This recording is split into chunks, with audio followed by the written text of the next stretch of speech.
Bailamos al ritmo del bullerengue. Cantamos en guaraní. Nos saludamos en mapudungún. Tejemos palabras al derecho y al revés.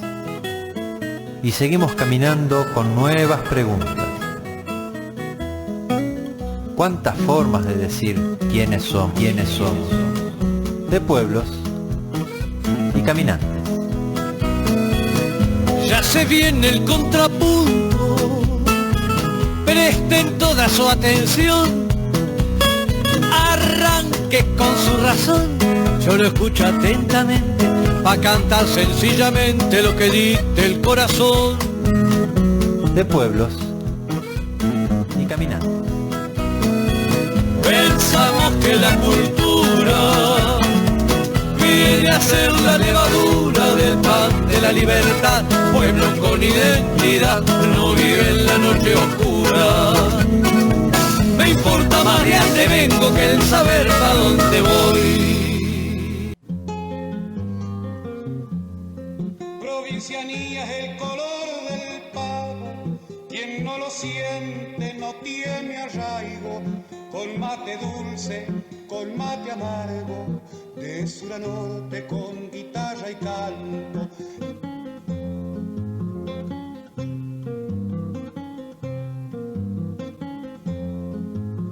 Aquí estamos en contacto con nuestro amigo, con Julio Zeta. ¿Cómo anda usted por allá por el sur? ¿Está muy frío?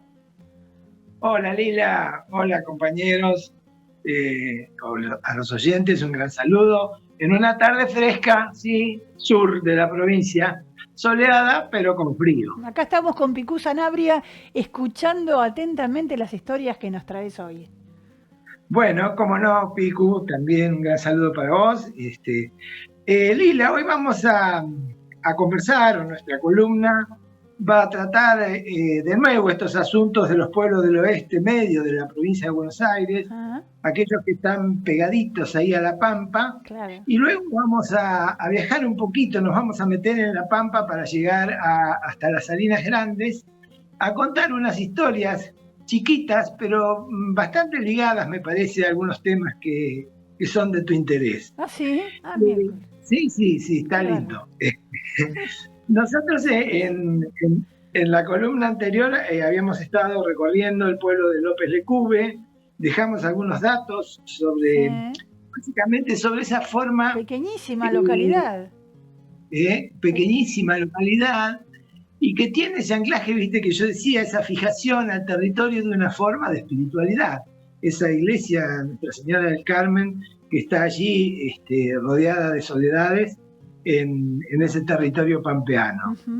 La idea de esta columna es continuar el viaje. Vamos a ir dejando ya Peliculá, su primera escuela Laínez y López Lecube, y siguiendo nuestro camino hacia el noroeste, un camino muy lindo de andar, bordeado de los altos terraplenes del ferrocarril, unas huellas que ondulan, el terreno es ondulante, y de tanto en tanto atraviesa algún arroyo, puentecitos muy vistosos, arroyos angostitos y llenos de juncales, para ir llegando a Bordenave.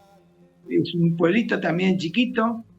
Llegando a la tardecita y yendo como para la entrada del sur, el pueblito se recorta en esos cielos tan pampeanos como decía el poeta Yupanqui, que parece que el horizonte sangra, ¿no? Ahí se recorta Bordenave, y ingresamos por unas calles muy, muy bonitas, como entre parques, y llegamos al centro y a un hospedaje donde nos recibe ahí Chiquita e Ignacio, dos figuras muy lindas, muy bonitas y agradables, amigables, de Bordenave, que conocen la historia del lugar. Ellos eran bordenavenses, sería, me parece, el gentilicio. Después se fueron a Bahía Blanca y en el año de 1992 volvieron con el empeño de poner allí el único hotel que hoy tiene el pueblo. Mirá. Un hotel muy bonito, sí, que ha reconocido otros tiempos, pero que sigue teniendo una belleza añeja y muy linda. Y bueno, Chiquita e Ignacio nos contaron sus historias mínimas, cómo fueron armando ese que es ahora su lugar en el mundo, beneficiados por épocas y por periodos estacionales en las cuales mucha gente llegaba a Bordenave por el tema de la siembra o de la cosecha, y que en su momento le dio, junto a un poquito de turismo y el movimiento del tren, que todavía circulaba el tren de pasajeros, le dio un impulso al negocio hotelero, y de ahí que lo renovaron, lo reactualizaron y lo dejaron como lo conocemos hoy. El tren traía viajantes y transportistas de la época, así que conoció una época de esplendor. Ahora ya el tren no es más de pasajeros, pero nos da una postal. Chiquita nos contaba lo que significa el silbato del tren en las madrugadas de Bordenave. Y dice que algo así como que esos silbatos en las madrugadas de Bordenave, los silbatos de las locomotoras, es como un recuerdo, como un aviso de que aún estamos vivos. Esa resiliencia que yo digo siempre anida en los habitantes de los pueblos pequeños.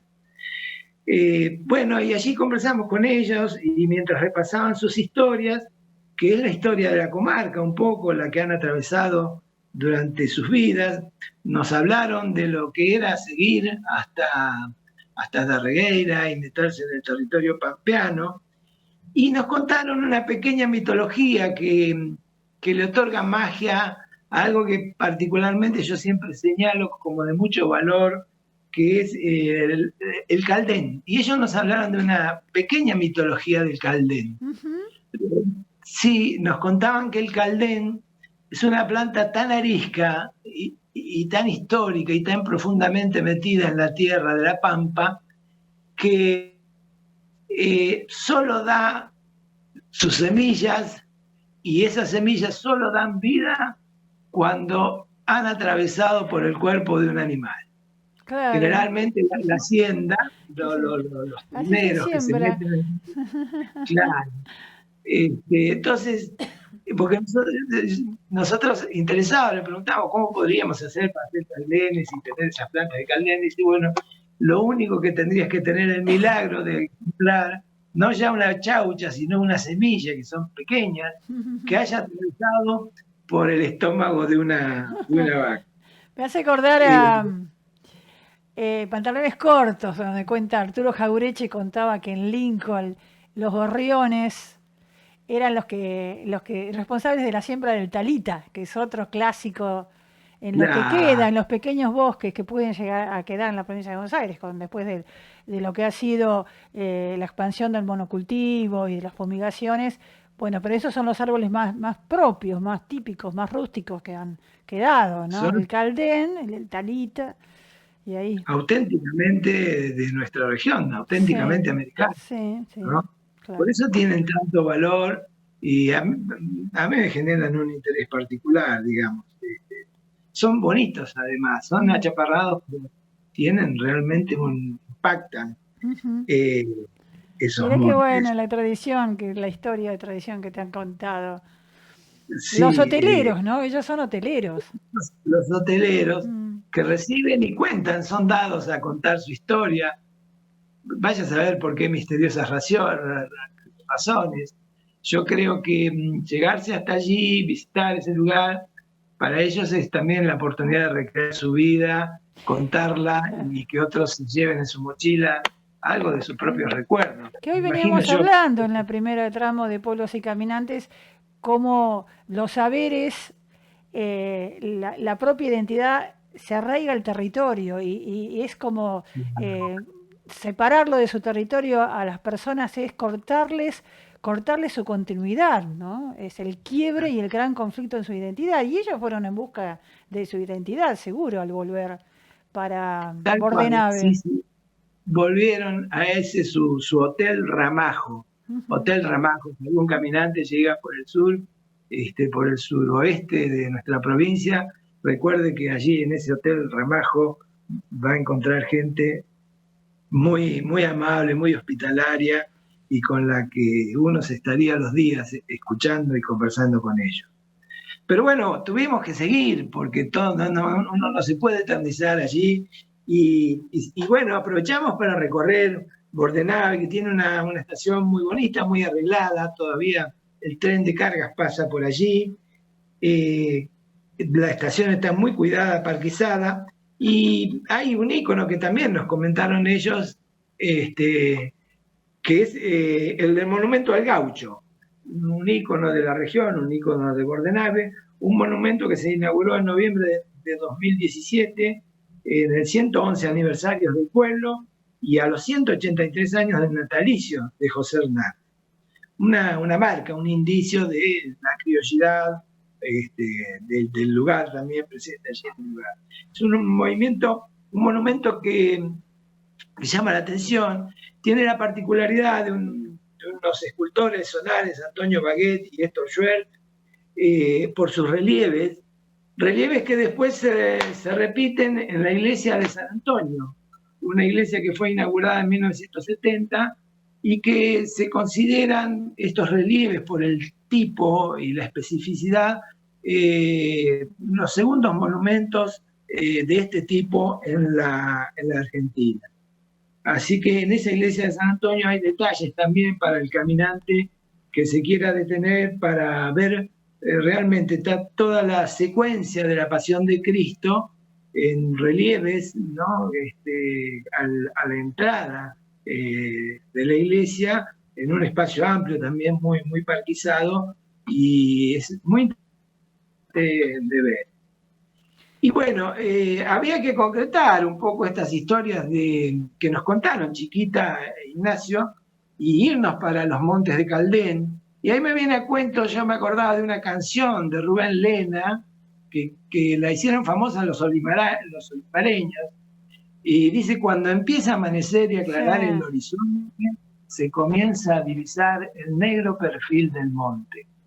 Y sí, es así, saliendo de mañana, las primeras luces todavía de los Montes de Caldenes son como sombras en el horizonte que se levantan sobre la tierra, y así se nos fueron presentando esos perfiles, y luego ya metidos dentro, recorriendo muchas huellas entre Caldenes, pudimos realmente dimensionar un poco y sentirnos atrapados en esa frontera de la cual yo también converso mucho, del pasado, ¿no? Entre esas culturas que se movieron allí, pueblos originarios que transitaron, y entre estos árboles antiquísimos, de muchísimos años, y que en su momento sirvieron de refugio, de leña, de alimento para esos hombres y mujeres que poblaron la llanura del oeste de nuestra provincia. En realidad, estando allí, uno siente esa proximidad. Es difícil transmitirlo ponerlo en palabras. Seguramente el que pase y se detenga podrá tal vez sentir en el cuero cierto reflujo del pasado y entender un poco más la idiosincrasia de aquellos pueblos que anduvieron por allí. Estos bosques de Caldén son realmente los hijos de una tierra muy antigua y a la que yo recomiendo visitar. Y de allí seguiste para más hacia la frontera con La Pampa, ¿no? De allí seguimos, tal cual.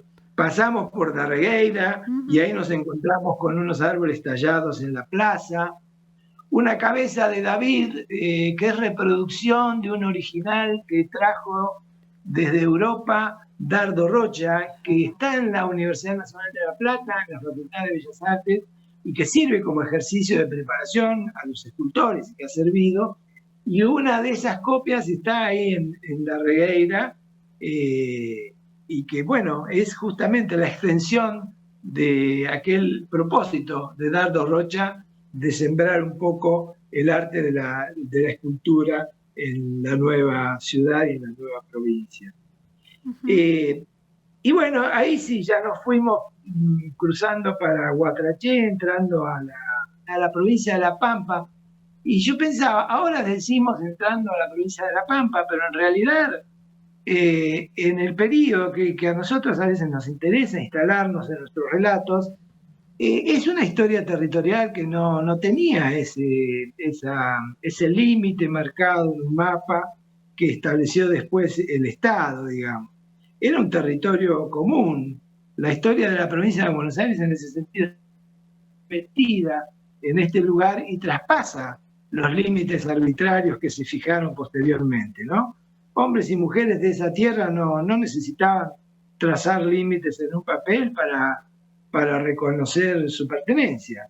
Estamos hablando de ranqueles araucanizados, pampas, que anduvieron por allí, y en la columna anterior nosotros mencionamos la importancia de estas salinas para la economía precapitalista, y lo que había hecho Juan Manuel de Rosas como gobernador de la provincia para favorecer, digamos, la extracción de la sal, el comercio de la sal, y sobre todo favorecer sus intereses de exportación de tasajo, pero junto con ello, digamos, poner en valor una digamos, industria extractiva, como se dice ahora, ¿no? Pero en aquellos tiempos era aprovechar un insumo de altísimo valor, como era la sal, y muy difícil de conseguir. Las salinas grandes, digamos, son muy bellas, bellísimas, porque se llega por un paisaje también de estribaciones muy, muy pronunciadas, y la preceden algunos espejos de agua, hasta que uno llega y se sorprende con un inmenso lago en una zona que bien podría ser desértica, pero no lo es.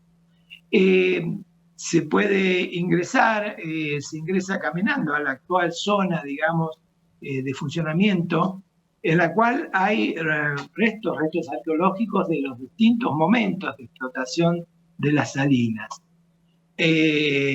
Ya en el siglo XX, entrado el siglo XX, en la década de 50, 60, la empresa encargada de la extracción de sal de allí había montado una comunidad de trabajadores muy al borde del lago. Esa comunidad, digamos, contaba de muchísimas familias, había una escuela, había servicios sanitarios, y estaba todo el núcleo de administración, de lo cual hoy quedan, digamos, las ruinas de los edificios, que algo de eso se puede rescatar e interpretar, y toda la parte de extracción, digamos, de extracción de la sal, de secano de la sal, todo lo que son las estivas de la sal hasta que se pueden movilizar y transportar y limpiar. Una limpieza que ahora se hace más adelante, en Macachín, a unos kilómetros más adelante. Y aquí está el hito que me parece liga a lo que has estado conversando en el programa de hoy. En octubre de 1971 se declara ahí en ese lugar la huelga de los salineros. Las condiciones de explotación de la empresa y el hecho de haber expulsado bruscamente, dejados sin empleo a más de un centenar de trabajadores, llevó a la declaración de una enorme huelga que después se va a dar a llamar la huelga de los salineros. De esa huelga de los salineros, que fue muy extensa y que hubo que aguantarla en el lugar, que comenzó en octubre de 1871 y que hubo que sostener, quiero destacar dos cosas. Una, la olla. La olla como el símbolo de la lucha. Quizás es una de las remotas expresiones, o la más lejana, digamos, en el tiempo de las luchas obreras, la olla como un punto simbólico, pero efectivo y fáctico de articulación de la lucha y sostenimiento de la lucha. Mirá. Pero no una olla simbólica, sino que una olla necesaria, porque en un momento esas familias, claro, y esas familias allí encerradas, al borde del lago, que tenían la infantería, más de 40 miembros de la infantería y unas tanquetas en la tranquera por donde tenían que entrar y salir, no tenían para comer. Entonces apelaron a la solidaridad de los pueblos de la región, incluso de la propia capital de La Pampa. Y miramos qué cosa, ¿no? La solidaridad, ¿dónde la encontraron? En las barriadas humildes y en las barriadas del trabajo. La gente del centro pampeano, del centro de Santa Rosa, no les dio nada, ni un paquete de fideos secos. Lo que conseguían para alimentarse, esas ollas que duraron por mucho tiempo y que sostuvieron la lucha, lo conseguían de otros trabajadores en los arrabales de las pequeñas ciudades y de la ciudad capital. Digamos que tempranamente la olla tiene esa representación simbólica de la solidaridad entre el que milita y el trabajador que sostiene al que milita y lucha. Y la otra gran cuestión es que esas ollas y esa organización de la militancia estuvo a cargo de mujeres. Mira vos. Las ollas que eran colocadas en el predio que rodea el lago, al aire libre, la cocinaban las mujeres que habían aprendido, tuvieron que aprender con una lugareña a cocinar en cantidad, a salirse de la cocina de su casa para poder cocinar para cientos, ¿no?, que estaban en lucha. Esas obreras salineras y las esposas de las huelguistas acompañaron desde un primer momento esa movilización y fueron parte activa de un plan de lucha que llevó muchísimo tiempo.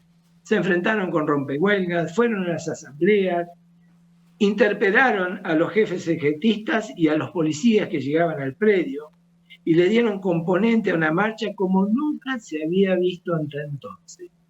Y se las podía ver portando cartelones confeccionados por ellas mismas y coreando estribillos cantados al calor de la lucha.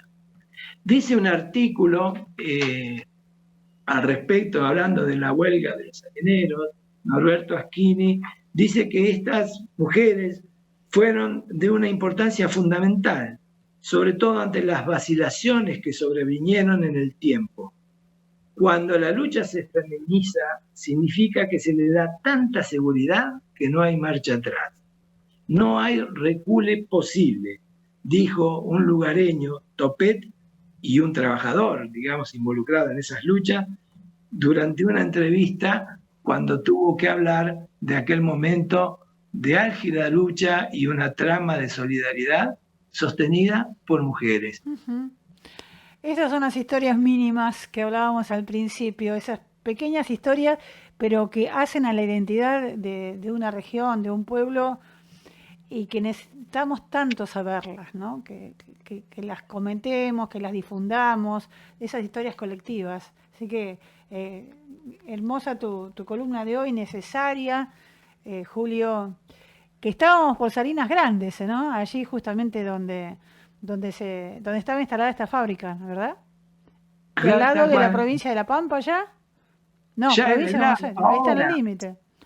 Ahora de la provincia de La Pampa, pero se toca ahí, se toquetea con lo que con ese límite arbitrario, decía yo, cuando todo eso era un territorio común, que tiene tanta historia, tanto valor y que nos permite sentirnos parte de una continuidad. Bueno. Y hablar de esta lucha, mirá, la verdad que... Nos dejaste sorprendidos por desconocimiento de estas historias. Sí, pero vos decís bien, arrancaste un programa hablando de las pequeñas luchas, las que se entraman y constituyen una lucha grande. Y aquí, en este lugar, que aparentemente, digamos, no dice nada, dice mucho respecto a ese todo. Y es un poco lo que subyace en la sangre y en la memoria colectiva de los argentinos. Por eso no quiero dejar pasar en un día como hoy, cuando algunos victorean, se solazan con lo que parece una derrota, que no se equivoquen, porque los argentinos, la tradición histórica de los argentinos está constituida por muchas luchas, no todas ganadas, no todas perdidas. Y eso nos ha dado una gran condición, una enorme resistencia, el tiempo de saber esperar y tener la clara conciencia de que siempre vamos a volver. Muchas gracias, Julio, pero te pedimos que no te vayas, vos con tus reflexiones tan necesarias para este momento, porque vamos a cerrar la puerta momentáneamente a tu columna para volver dentro de un tiempo, pero te pedimos que hoy nos acompañes hasta el final del programa. Encantado, Lila, ¿cómo que no? Claro que sí, ya estoy acá. Sí, sí. Provincianía es el color del pavo, quien no lo siente no tiene arraigo, con mate dulce, con mate amargo, de sur a norte con guitarra y canto.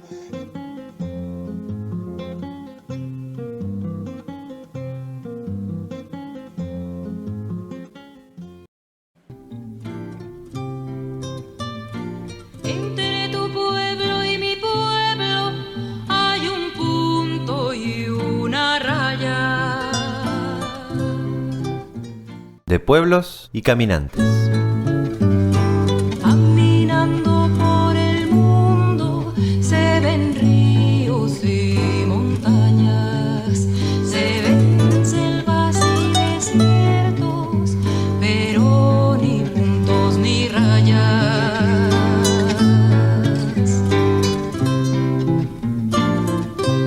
Nos volveremos a encontrar la próxima semana en esto que es De Pueblos y Caminantes. El próximo miércoles a partir de las 16. Y así entre todos los pueblos, raya y punto, punto y raya. Con tantas rayas y puntos, el mapa es un telegrama.